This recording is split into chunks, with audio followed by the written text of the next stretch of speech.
In 1930, economist John Maynard Keynes predicted that with the technological development made in the 20th and the 21st century, people will be working 15 hours per week, which is 3 hours daily on average. Evidently, he was wrong.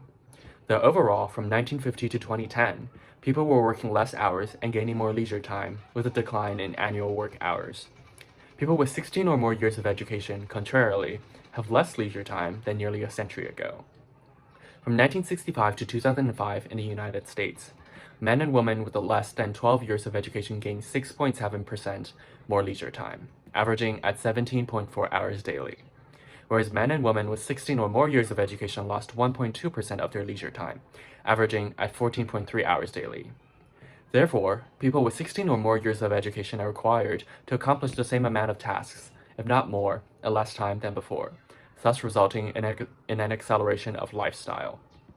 Such an acceleration is causing people to focus more on practical goals instead of the process, whether emotionally, physically, socially, or so on. The reduction of leisure time has caused people turning to technology for solution, which allow people to spend less time on tasks. Instead of using cash, people can pay with a simple tap. Instead of going out to dinner, people can order in. Instead of using a flash drive, airdrops transfer files instantaneously. Technology brings convenience to daily human lives, one of which is connecting people through social media. From 2005 to 2015, the percentage of adults who use social media grew from 7% to 65%, while the percentage of young adults between the age of 18 and 29 who use social media skyrocketed from 12% to 90%. Social media plays an increasingly important role in connecting people throughout the world. However, dependency on social media has triggered effects such as depression and social isolation. In a study reported by the American Journal of Epidemiology, it was stated that looking at and liking more posts on social media decreased life satisfaction, quote unquote. Another study by the University of Copenhagen discovered that many people suffer from, quote, Facebook envy, unquote, a newly coined term which denotes jealousy triggered by friends' activity on social media. A significant factor driving compulsive use of social media is its ability to provide recognition and reward.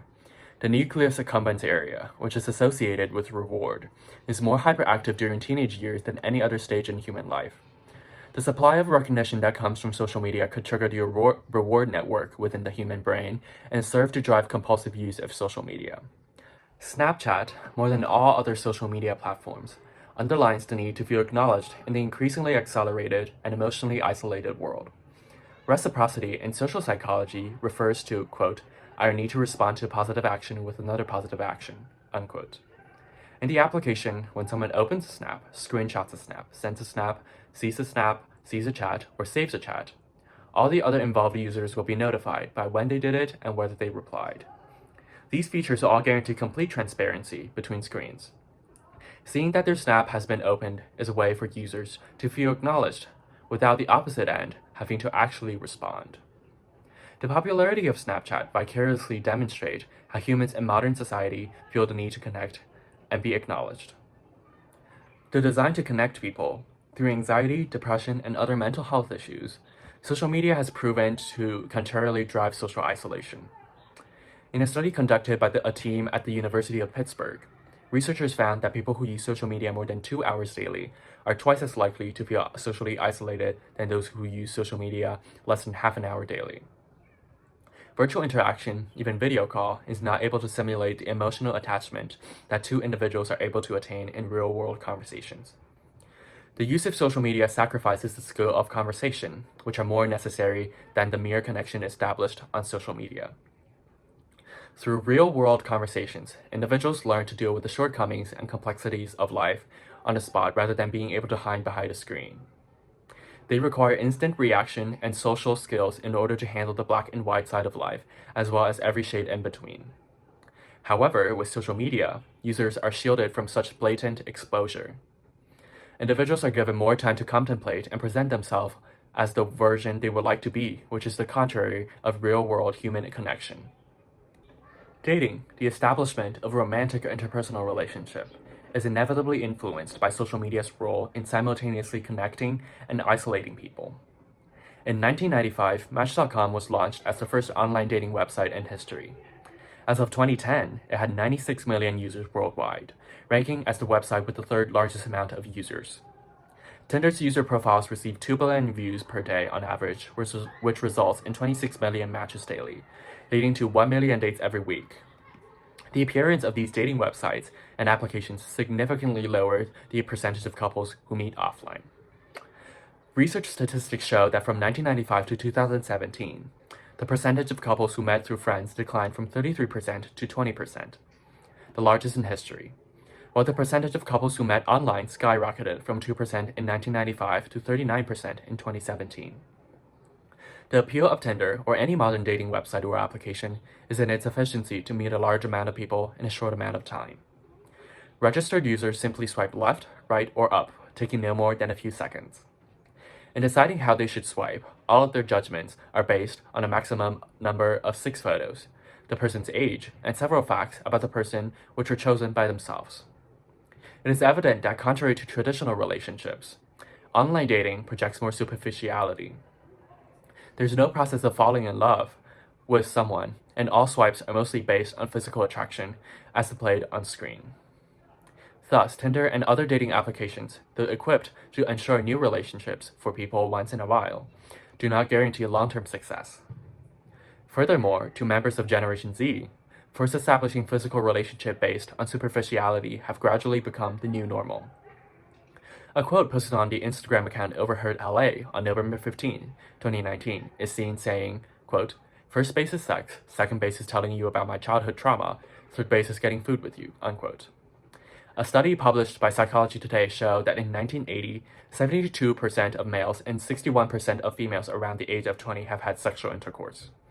However, that number has increased to 80% for both genders in 2010. The median number of sex partners from both genders remained unchanged throughout those 30 years. As a result, it could be concluded that a set of statistics does not imply that young people are hooking up more than before, but that they are hooking up earlier than the 1980s.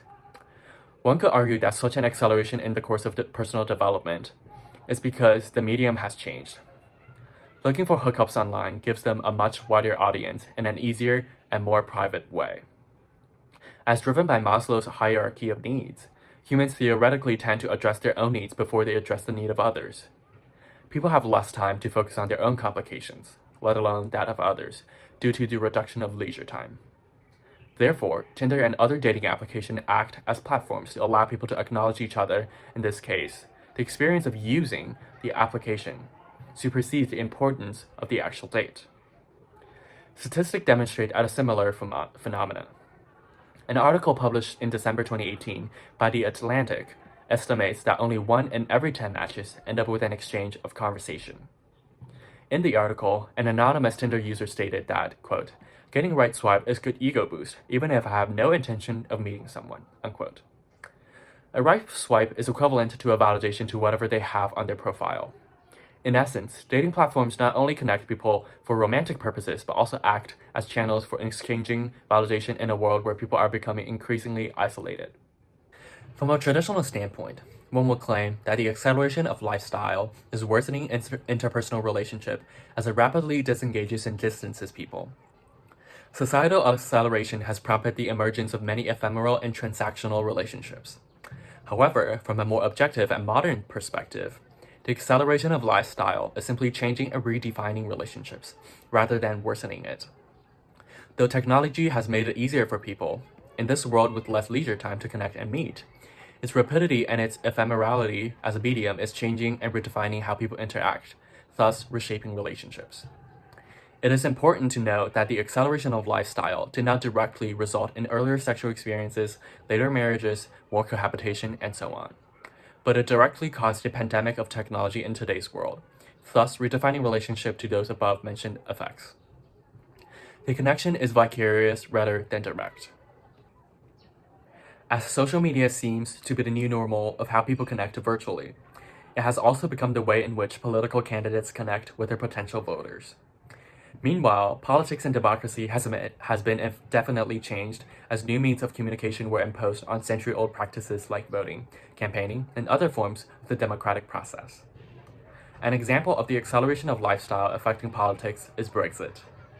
In June 2016, following a referendum, the UK government announced that 52% of the UK public voted to leave the European Union. though it seemed like the popular opinion at the time, from June 2016 to October 2019, the percentage of UK population who thought the country should remain in the EU saw a 20% increase from 35% to 55%. Statistics suggest that it was only after the polls have closed that British voters started to think seriously about the implications of their choice. According to Google Trends, searches for what is the EU and what is Brexit began to climb late into the night after the polls had closed at 10 p.m. It was evident that the British voters were not clear on what they were voting for and were not fully aware of the consequences of their actions. Democracy was designed to govern by the majority's opinion in order to avoid wrong, autocratic guidance. Yet in this case, the UK population seems to be misguided in this democratic process. Brexit supporters in 2016 largely utilized advertisements on social media to promote their agenda. However, many of these advertisements were skewed and so succinct that they failed to provide important factual evidence to support their claims. Furthermore, some of them were geared towards provoking nationalism, racism, and fear of globalization. For instance, one advertisement was composed of a woman looking disappointed with the following phrase written next to her, quote, "Albania, Macedonia, Montenegro, Serbia, and Turkey are joining the EU. Seriously," unquote. Referring to the free movement in the EU, the statement then catered to the fear of globalization. Without factual evidence to support the claim, the single phrase corresponded with the image to convey a message that is inaccurate for Britain's situation. Subsequently, the British public failed to fact-check the advertisement as they simply passed by it during their busy day, thus resulting in a badly and inaccurately informed British public before the EU referendum. A similar phenomenon could be observed in the presidential election of 2016. Then-candidate Donald Trump utilized similar tactics during his campaign to target his opponent, former Secretary of State Hillary Clinton.